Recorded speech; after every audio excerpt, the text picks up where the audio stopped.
In 1961, Andy Warhol hung 5 paintings based on comic strips and advertisements behind the mannequins in Bonwit Teller's windows on Fifth Avenue.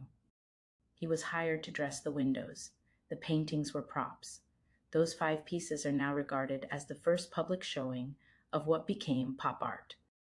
And the venue was a department store, not a gallery. That detail is what this episode is about.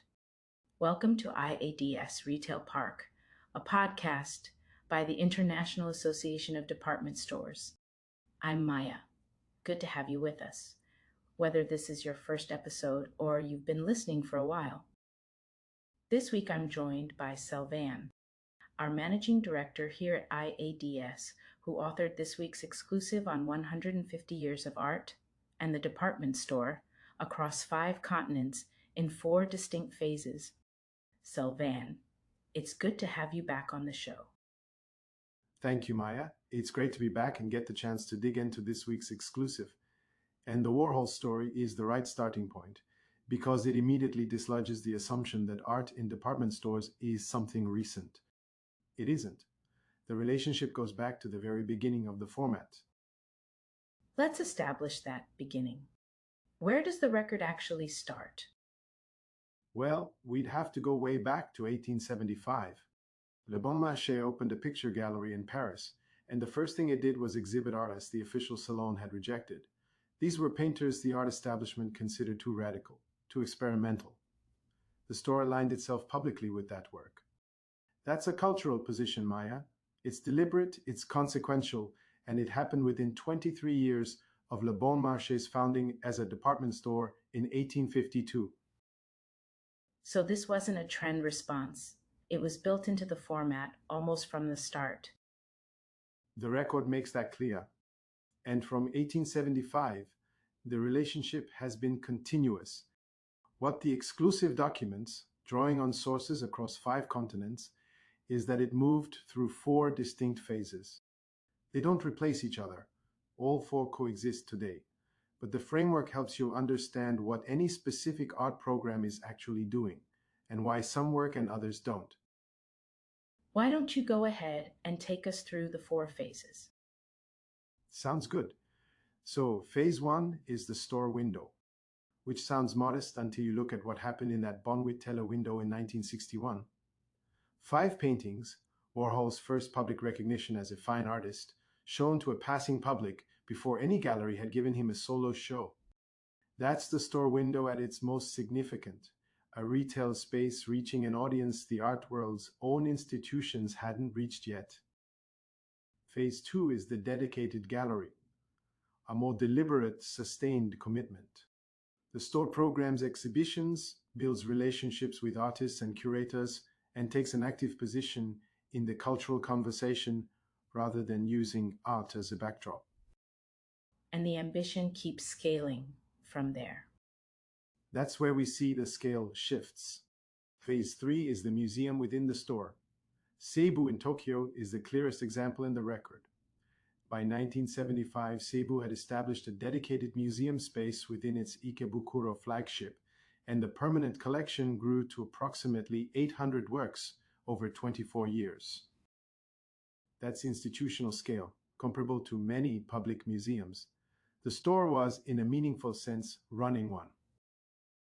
800 works, 24 years. That doesn't sound like just a cultural gesture. That's a cultural commitment. I couldn't agree more.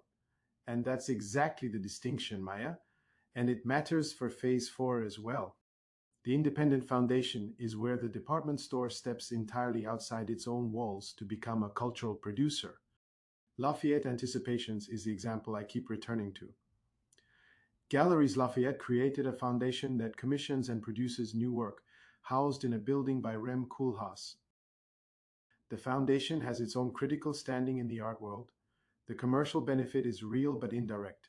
It generates cultural authority that advertising can't manufacture.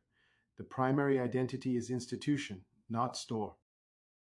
When I look at what's happening now, K11 Musea in Hong Kong and Kada Wei at Gallery Weekend Berlin, how do those fit? Well, I see it as different phases active simultaneously. K11 Musea has more than 100 permanent artworks integrated into its architecture. That's phase 3 thinking because the art is structural.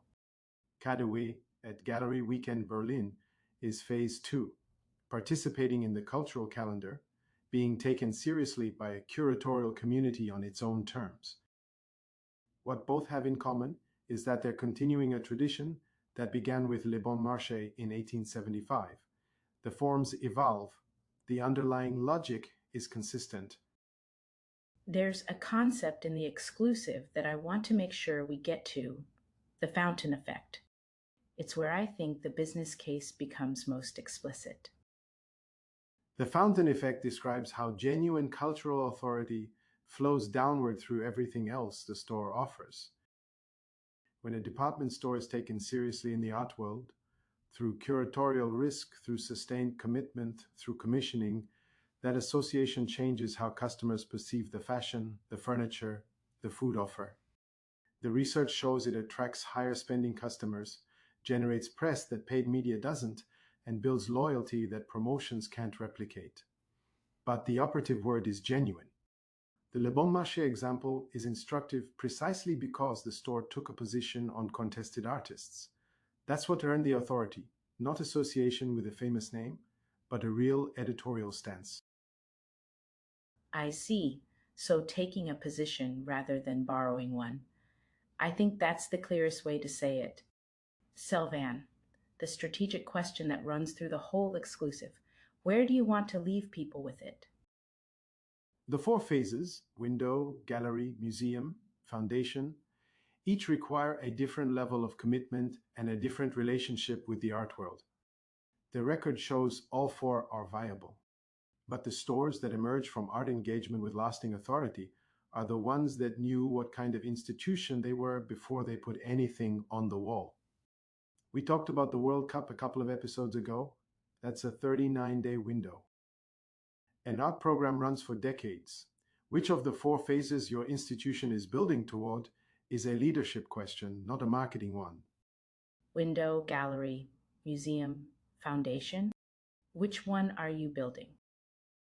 That's the question I'll carry from this conversation. Selvan, thank you for joining us today. And if you want the full 150-year history, it's in this week's IADS exclusive. Thank you, Maya. And thanks to everyone listening. As always, you can find the link in the episode description and on our Substack. Don't forget to follow us on LinkedIn at International Association of Department Stores to stay in the loop and check out our website for more. We'll catch you on the next episode.